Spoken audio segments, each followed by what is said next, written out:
Melody Shari has been very open recently about the harassment and the mistreatment she says she continues to face from Martell Holt. She's shared videos, she's shared stories, and now she's even taken it to TikTok lives where thousands of fans tune in to hear her side of the story. And in one of these lives, Melody spoke on how Martell allegedly pulled up on her, harassed her, and even threatened her life.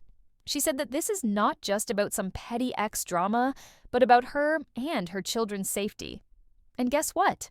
That live was picked up by none other than Tasha K, who reposted it on her own platform. And the moment that happened, the internet exploded. People had things to say, Martell himself had things to say, and even other cast members' names started being thrown into the conversation.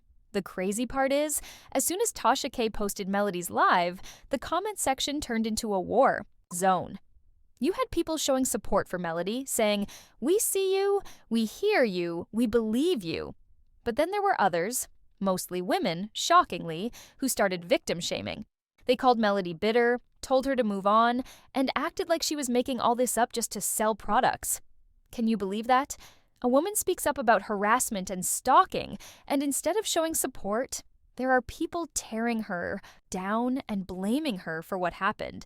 That's why you need to keep watching this video until the end, because I'm going to break down exactly why this narrative is dangerous, how Martell Holt is spinning things, and how people like Arian curry play right into his hand. But before we get too far, let's talk about Martell's reaction, because you know he couldn't just sit quietly. After Tasha K posted Melody's live, Martell allegedly texted her. He was laughing, saying, "Really? Anything to sell those? Products." He even tried to flip it by saying if he had really done any of those things, he'd be under the jail. He mocked Melody for wearing what he called her Sunday best to court, like showing up dressed appropriately is somehow funny. He went on about how she thought he was going to jail, but instead he only had to pay a $300 fine. And then, in true Martell fashion, he said the videos he shared with Tasha K showed who the real abuser was. Now, let's stop right there, because that's a classic Martell move. Provoke Melody, record her response, and then try to use that as proof that she's the problem. But we all know the truth. If you start something, you can't play the victim when the other person reacts. And speaking of this Sunday best nonsense, let's get into that for a second. Melody showed up to court in a white suit looking professional and appropriate. Isn't that how you're supposed to show up to court? Meanwhile, Miss Hannah Grace, who was actually in the courtroom, captured a photo of Martell himself dressed up. So how is it a problem when Melody dresses well, but not when Martell does the exact same thing?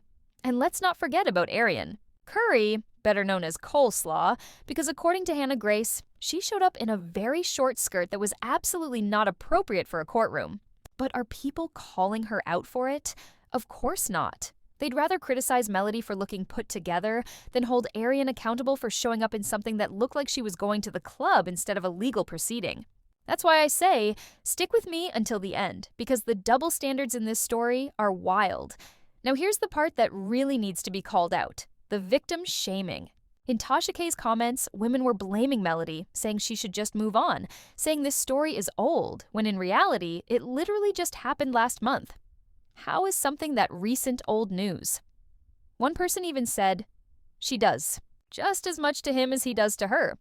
And I have to stop and ask, what exactly does Melody do to Martell?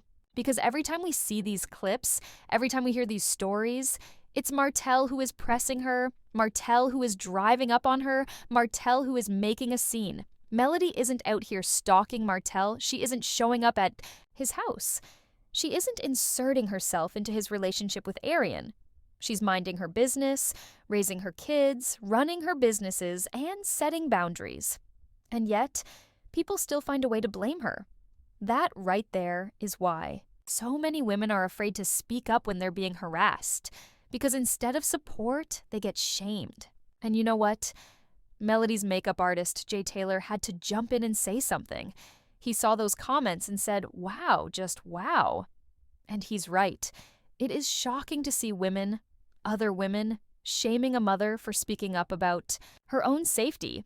But thankfully, not everyone in the comments was against Melody. Some people got it right. One person said, "At least she has products to sell."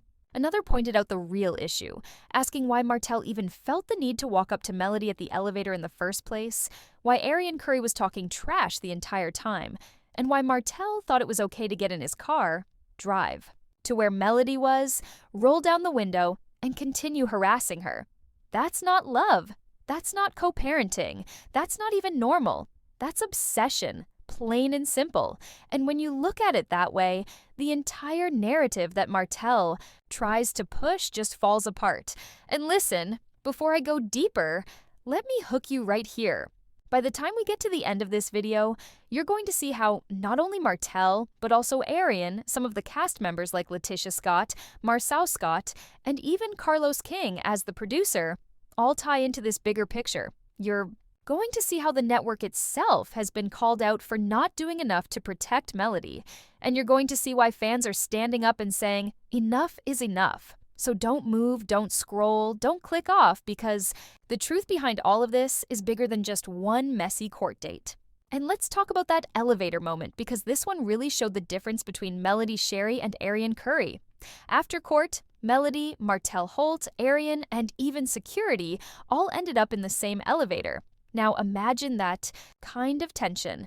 Instead of staying quiet or acting with dignity, Arian had the nerve to say that Melody was talking to somebody's husband. Really? After 5 years of divorce, after all the chaos, after all the disrespect, Arian still wants to taunt Melody about Martell being her man. That's not confidence, that's desperation. Melody could have snapped. She could have let Arian drag her into a messy fight, but she didn't. She kept her cool because she knows she has way too much to lose. That's called class, and it's something Martell and Arian clearly don't understand. The sad part is, even after seeing all of this, there are still people who refuse to hold Martell accountable. They look at Melody and try to twist the story, saying she's bitter, she's obsessed, or she's using her pain for publicity. But let's be honest. Melody is the one who walked away, who built businesses, who focused on her kids, who created a whole new life for herself. Martell is the one who keeps popping up, who keeps chasing her, who keeps using every opportunity to pull her name into his drama. If anyone looks bitter and obsessed, it's Martell Holt, not Melody Shari. And yet, somehow, there are still voices in the background trying to paint him as the victim. That's why we need to keep watching and keep paying attention, because this type of gaslighting is exactly how abusers get away with their behavior. And speaking of accountability, let's talk about Carlos King for a minute. Fans have been calling him out because he's the producer of Love and Marriage Huntsville. If Melody has been saying for years that she felt unsafe, if she's been asking for help and sending messages, why didn't production step in? Why were certain incidents brushed off or edited out? When